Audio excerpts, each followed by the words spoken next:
Welcome to the Consumer Code Show, where we believe that humans are incredible and we are living in a first era in history where behavioral data and AI have hit scale so we can go from consumer insight to business activation in no time. In this show, we explore the world of retail through the lens of demography, cartography, ethnography, and the economy. So without further ado, let's get into this episode.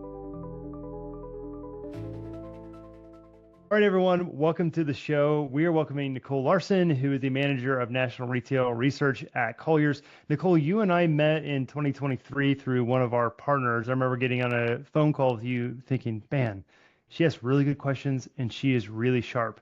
And then we met in person at ICSC Atlanta. You did the Florida presentation. Since then, I've kind of followed you and just seeing you share your research, which has been great. You're recently named one of the top 50 retail voices on Retail Rethink, and then you've been on Bloomberg Surveillance multiple times. I'm so excited to have you on the show. I wanted to spend most of the time talking about your 2025 report. But before we get into that, I just got to ask you, how exactly do you get into retail? What's that path?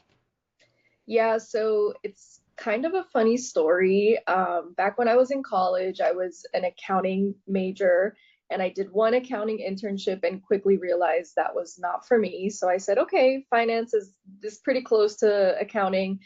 Went into that, did a finance internship, also found that extremely boring. So I was like, what the heck am I going to do? I'm nearing my graduation date. I need to find something that I really like. And a lot of people had said, oh, there's similarities between real estate and finance. So I joined our real estate club at the university. I went to one meeting, and at that meeting, there was a small brokerage firm looking for an intern. And I was like, I'll apply. I'll brush up on my interviewing skills. So I went to the interview. I absolutely fell in love with the team. They are still very active in the Central Florida retail scene as well. Shout out to Jill, Davey, and CJ. But really, once they hired me, they introduced me to all the facets of retail real estate, whether it was like the leasing side, marketing, property management, really everything that goes to getting a retail tenant into a space. They taught me all of that. And then now, a decade later, here I am, absolutely still in love with retail. Do you remember at any point when you got hooked? What was the point where you got hooked? Did you have an insight, or where was it where you're like, yeah, this is the place for me? I mean, honestly, it's really been since the beginning. I think it's just so interesting. It's so fun because we get to work with so many different segments. I always tell my counterparts here, I'm like, don't be jealous of me because we're having a lot of fun in retail. Office and industrial are not as glamorous as retail gets to get. But honestly, I just love the fact that we get to look at different segments every day. One day we could be talking about luxury. The next day we're talking about home furnishings. The next day we're talking about grocery. There's really so much that falls within the industry. So it's always an exciting topic. Yeah, absolutely. And I think that's parlays well into the 2025 trends. There's a reason why those are popular because almost retail is a reflection of us as consumers, maybe in ways that office and industrial aren't. So let's get into some of those trends. So we got five that we're going to go through. This format here is I'm going to read through them and I'm going to ask you a few questions about them and you can give us a little flavor here. So the first one, and I'll kind of camp out here because I think this is really interesting. Number one theme for 2025 is cautious optimism. With inflation coming down and the economy remaining stable, consumers and retailers will approach 2025 with cautious optimism. Retail volumes will start to rebuild as spending power improves. So, in the Colliers report, 58% of retailers are characterized as optimistic, 41% are pessimistic. So, we're overall optimistic, but that isn't evenly distributed. Why are we seeing so much optimism in sectors like grocery compared to home goods? Yeah. Well, I'll start off by saying the grocery segment and the drugstore segment really benefit from steady consumer demand because they sell essential goods. What we're seeing is that in 2025, consumers are going to be more focused on essential goods rather than discretionary items. So I think they're going to do very well. Now, also, in that drug category, we also count the beauty sector, which has been absolutely on fire, I Hmm. would say, since even 2019. I mean, you can't even go now to a major shopping center without seeing an Ulta or a Sephora. You can't even now go into a Target or a Kohl's without seeing one of them. So really, beauty has exploded over the past few years, and I really attribute that to the lipstick effect. And I don't know if you've ever heard of the lipstick effect before. Well, yeah, unless you had taught me about it, I wouldn't have. But yeah, let's hear it. So the lipstick effect is an economic theory that really suggests that when people are low on cash, they're more likely to buy, these small, affordable luxury items to boost their morale. So, for example, a Dior lipstick at Sephora could cost like $20 to $30. And, that sounds like a lot for, a lipstick. But when you're thinking of the name brand Dior, you're saying, ooh, I have this piece of luxury that cost me, not as much as like a $2,000 handbag. So we have been seeing that even before the pandemic hit us. So I think that's why the beauty sector is doing so well. And I think that's why that segment included with drug is why they're pretty optimistic. Yeah, once As you hear about the lipstick effect, you can't unhear it, and it makes total sense. And I'm kind of excited to see what luxury does in 2025 because I mean people are still going to buy luxury, but I think we're going to see some real shifts in why they buy and how they buy. So that'll be fun to play out. Yeah, I think from the second half of your question, on the other hand, like mass merchants and home retailers are going to face a more challenging environment, I would say, in 2025. Mass merchants are really going to be pressured by the slowing of discretionary items in their stores. And then home retailers, of course, they've been affected by the uncertainty of the housing market, I would say, for the past 2 years. Of course, in 2020, they were booming, the IKEAs, the Home Depots, the Lowe's, their sales were up very high. So I think the home sector, whether it's home improvement or home furnishings, I think you're going to see some constraints in there, just because of the uncertainty of the housing market. From your sense in your research when you saw um, mass market retailers and their pessimism, how much do you attribute that? Because we know the tariffs that we're expecting to see in 2025 is going to play some part of it. Do you think it's mostly tariffs that are making them think more pessimistically, or is there other factors that are contributing to that? I definitely think tariffs is a big one, which we can like do a way deeper dive into later. But I think tariffs is one of them. I think too, we've seen, some sales of Target go down. We've seen some sales of Walmart go down. Their grocery continues to do well, but when it comes to different segments within that mass merchant, like whether it's, apparel or toys, different things like that, unfortunately right now we just have a lot of options as a consumer. I guess not unfortunate, but it's good for us as consumers. We have a lot of options, but now you're starting to see apparel really taken over by the app Shein. You're starting to Mhm. see a lot of the items that you used to be able to buy from Target and Walmart. You're now starting to see that appear on Temu, and that comes at a way cheaper cost. So I think that's where some of the pessimism is lying too, is that these consumers are actually going to these e-commerce platforms to buy products that they'd usually buy from those stores. Okay, that makes total sense. Yeah, that's totally. Okay. So according to the report, 73% of consumers are either neutral or pessimistic about personal finances, whereas retailers on the whole are optimistic. So how do you see that tension playing out in 2025? Yeah, I mean, there's always a big gap between retailer and consumer expectations when we do this survey. But I think the disconnect really shows the complexity of the economic landscape that we're heading into in 2025. The majority of consumers that were neutral or pessimistic about their personal finances, obviously their discretionary spend is going to be constrained. But the retailers who are more optimistic, that stems from the expectation that, inflation is down, which the news just came out a few days ago that inflation actually is down. Also improved operational efficiencies, and then more investments in technology and AI. So a lot of what the retailers are feeling is we've progressed technologically, whereas the consumer is just like they're kind of as you say cautiously going into 2025 from a spending angle, but the retailers have gotten a lot smarter about how they operate, probably just because they have to be, and it's the technology is now available there to do it. Yeah, and what's really interesting is in the fall, we also did a quarterly retail report talking about, how retailers and consumers think about AI. And it was the same type of disconnect that we saw there as well. The retailers were really optimistic about AI, while consumers were not optimistic about how they think retailers are going to use AI in their stores. So consumers think that, AI is going to take over jobs and that they're never going to speak to a human ever again in the store. But in reality, the retailers are actually using AI more for like the back end operations of stuff, whether that's like robotics or just helping them with sort of like the operational day to day stuff. So I think there is a big disconnect in that. And I'm hoping that in 2025 that bridge can be gapped.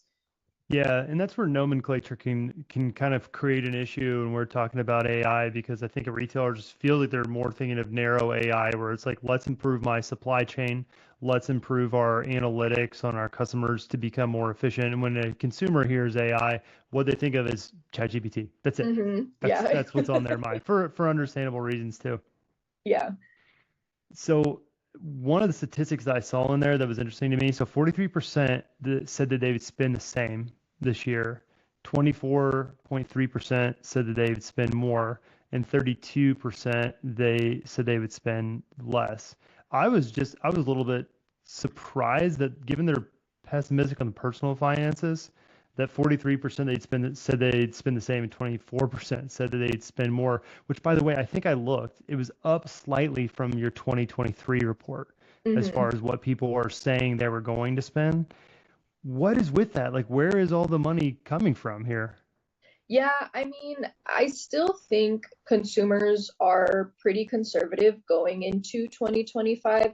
I mean, look, let's take it back a few years. In 2023, consumers were hit really hard with inflation, and it really came out of nowhere because in 2021, 2022, we were revenge spending. We didn't have a chance to go out to eat or go to the movies or, travel. So in 21 and 22 is when we saw spend on a lot more services and things like that. And then, as the goods spend started to shift, that's when inflation hit pretty hard. So what we saw in 23 was, consumers really getting that sticker shock. And then as we went into 2024, these same consumers still then had that really, cautious, conservative mindset where they're like, hey, let's not go crazy, let's not revenge spend anymore. And I think we still have that same mindset going into 2025. Even though inflation levels are down, I think consumers are, still a little bit scared about what they dealt with in 2023. Yeah, totally. Yeah, and it's inflation definitely, like, because that is so in your face when you're going to the grocery. So that totally makes sense. Let's go on to the second theme here, which is proposition optimization. So retailers will focus on optimizing their propositions, ranges, stores, and services to customer needs, and to differentiate them from the competition. This will be a key route to superior growth. Do you have any good examples of 2024 where we've seen retailers do a good job with this? Yeah, I mean, three retailers that come to mind for me would be Target, Walmart, and Best Buy. I mean, Target since 2020 has done an absolutely fabulous job into integrating omni-channel services into their shopping experience.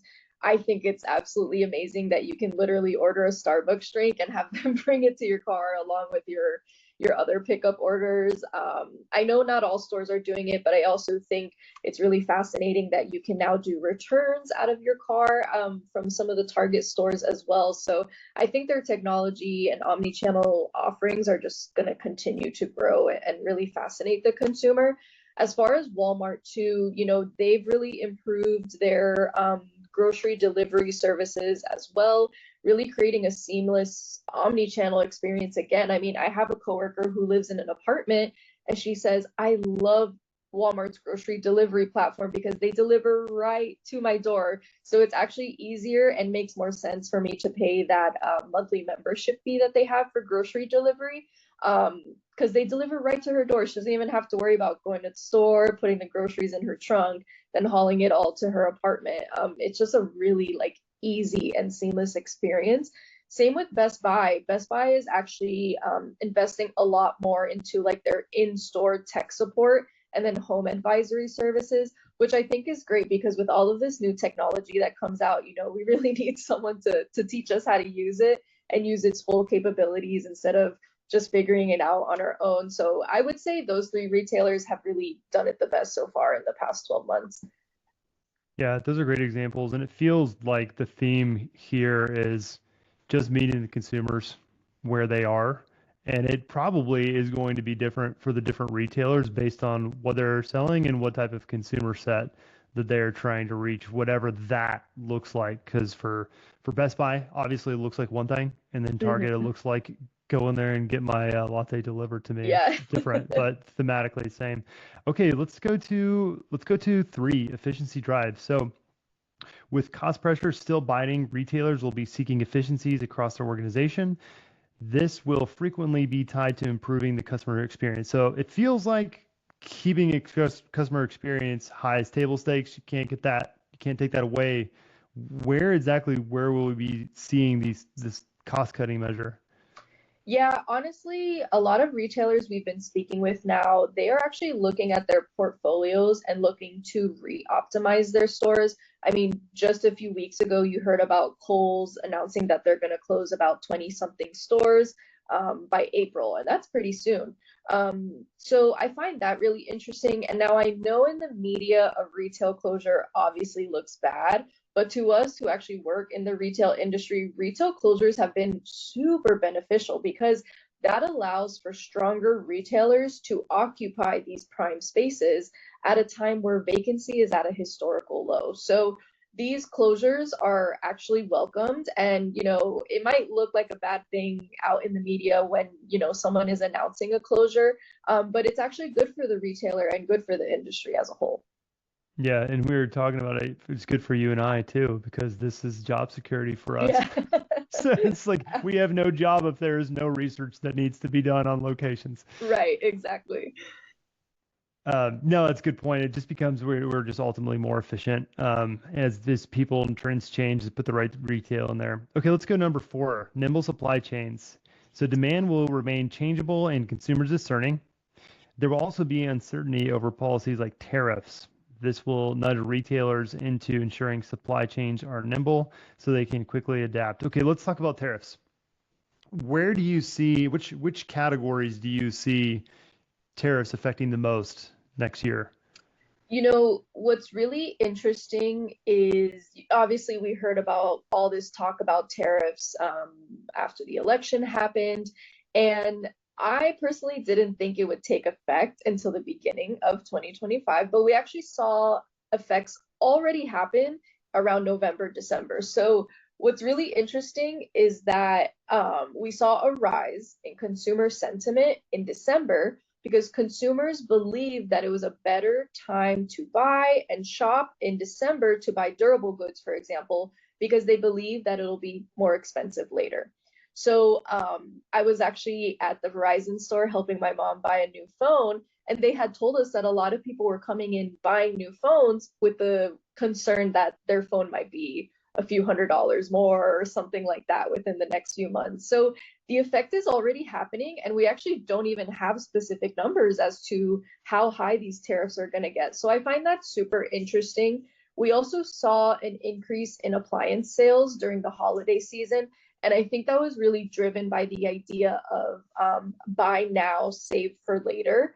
So if someone was really looking for like a new refrigerator and they're like, oh, I'll just wait, till it really breaks down and croaks, they were actually like, let's actually buy it early on now because it might be more expensive later. So obviously, a category I know that's going to get hit the hardest by tariffs would be electronics and appliances. Apparel too, they rely heavily on imports, especially from China. So those tariffs can really significantly raise cost for apparel. So we'll see, we'll look at that segment as well. Grocery will be less affected, I would say, as we don't rely as much on imports. But it could affect, like more multi-ethnic grocers, like maybe like a specific Asian market or a Hispanic Okay. market. That could be a category that could be hit as well. And then home retailers, I would say, is another one that's likely going to get hit. Tariffs on, really furniture and appliances, like I said, would probably strain this sector even further than the hit that it's already had taken in the past 12 months. Yeah, that's a pretty good landscape there. And it's a little counterintuitive, but you get it when sales go up in consumer expectations of these things. It almost thinks that you can drive sales up by continually to, threaten this and then Yeah, just not actually do it. It's like, yeah, can we see continuing sales go up? But I mean, it seems like it's going to happen, and he ran on that platform, so it's got to deliver on that promise. yeah. Okay. So let's talk about partnerships. So this made your list, but it didn't get a lot of content in the body of your research report. Tell me what you're seeing with partnerships in 2025. Yeah, so really we're starting to see a lot more retailers and brands partner up, whether that's like short-term collaborations.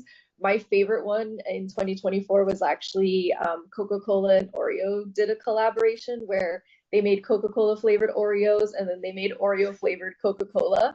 I tried both. They were interesting tasting is the nicest way I could put it, but those are like two of my favorite flavors, and I absolutely love that they did a collab, and I was so eager and looking all over the stores to find it and was so excited to try it. So I think really, this boosts sales, this boosts brand loyalty when you're doing these brand partnerships. But another example I saw that wasn't, brand on brand collaboration, this was actually a retail property collaboration. So a few months ago, Bal Harbor Shops, which is a very well-known luxury mall in Miami, they actually took their luxury experience on the road, is the best way I could describe it. So they created a pop-up concept using, I think it was like 30 shipping containers, and they opened up these pop-up centers in malls located in Raleigh, in West Palm Beach, and Sarasota. So it was essentially like a luxury experience already located within a retail property. And that really showcased, pent-up demand for luxury in underserved areas, which sounds kind of funny, underserved luxury areas. But, aside from the luxury part of it, I think this really highlights the power of like creating memorable retail experiences that resonates with consumers all over the world. I mean, I think a lot of people know the Bal Harbor brand, and I thought it was so genius to sort of take it on a road show throughout the United States. I think of all the themes, I guess this one just makes me personally the most excited. I love your example of Bell Harbor, and because the what I love about that example is that we often talk about retail as a fixed pie, and what they just did is expanded the pie, Hmm. right? Because it's like they moved here, and as you say, is underserved. These people did not have the opportunity to purchase luxury. There's no luxury sales in that area. What is the market share of luxury? Nothing until they go there and then they basically open up the pie, which gets me really excited about. Like that's a great example. I also love the brand collaboration. I think the reason that we are starting to see this is because we are now in the first time in humanity, sounds like a big word, but it's the first time we've been able to mathematically, we were able to put a number on audiences. We know the number of Oreo followers. We know the number of Oreo buyers. We know the number of Coke followers. We know the number of Coke buyers, and we can look at the intersection between the two and say, how can we leverage each other's audiences? Like we have the number. We know how many people is actually in that audience. We know what the size of prize is, and that gets me really excited. An example that I saw this year was really cool is Shake Shack and Tide Dry Cleaners. The Tide Dry Cleaners is a dry cleaner retail concept. They were looking at their customer segments and they found that in locations where Tide dry cleaners are in proximity to Shake Shacks, they essentially serve the same customers and is a relatively big portion of the market. And so they came up with a collaborative idea that every time you go to a Shake Shack that's within proximity to a Tide dry cleaners, you get this little coupon and it says sauce insurance. So if you drop like some sauce on yourself, you can take that coupon, go to Tide Dry Cleaners, and this is a way that Shake Shack is able to offer something that they know is valuable to their customers because they know their customers are going to Tide Dry Cleaners, and then this is a way for Tide Dry Cleaners to sort of tap into the audience. I love that. I I love hope that that. Yeah. yeah, I hope that we see more of that. Now, I was having a conversation on LinkedIn, and I think it might have been with you, but I'm not sure.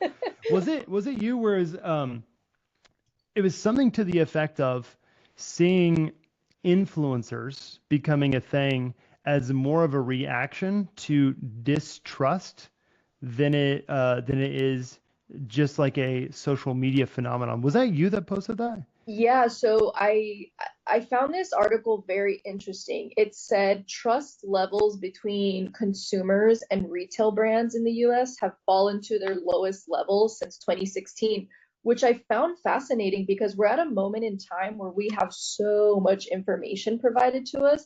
And you would think that all of these social platforms would build our trust with these brands, but in fact, it's actually lowering our trust. So I think social media is a great way to regain that trust if you can do it right. And I think that's where influencers come and can really change the game and sort of bridge, that gap of trust between the retailer and the consumer. So long as you're selecting the right influencer, I would say, because we live in a world of cancel culture where some of these influencers get canceled very quickly by some controversial things that they say. But I mean, 57% of consumers say if a product is made by a company they trust, they'll buy it even if it's more expensive. So I think that trust component from consumers to retail brands is so important to drive sales. And then also, we saw about 37% of Gen Zers report that they have purchased something based on an influencer's recommendation, and that influencers are converting shoppers 10 times more than social media overall. So it's really interesting because you have social media, but the social media itself is not doing the work. It's really the influencers that are helping to push the sale. Yeah, yeah, that's fascinating, and it's something that I just hope to see continue over 2025. And just thinking that post that you made really impacted my thinking on why influencers are becoming important. Like, to me, they were just a social media thing, so I discounted them. But when I see it as they're the bridge of trust, now I get it. Now I get the Mhm. human component that is driving that, and it isn't just this trend, this fad. It's people have always looked for trust. When trust is low, they're going to look to bridge that gap, and that's great. Mhm. That's awesome. This has been such a good chat with you, and the report was really exciting for me. It feels like there is a landscape that we as retailers are going to pass through in 2025, and we don't have a clear picture of what that map is. But whenever we get to some of these things, I think these five things that we went through, we'll be like, "Yep, I heard Nicole talk about that." So that's excited. Um, Nicole, as you're looking just beyond the numbers and trends, what excites you the most about the direction that retail is headed in 2025?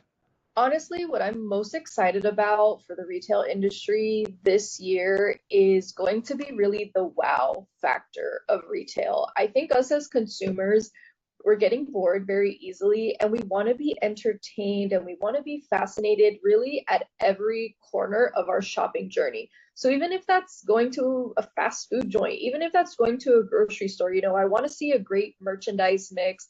I want to see really cool Instagrammable moments. I want to see really fascinating technology happening in the restaurants. I think all of that will, continue to build this momentum and this buzz around the retail industry for consumers.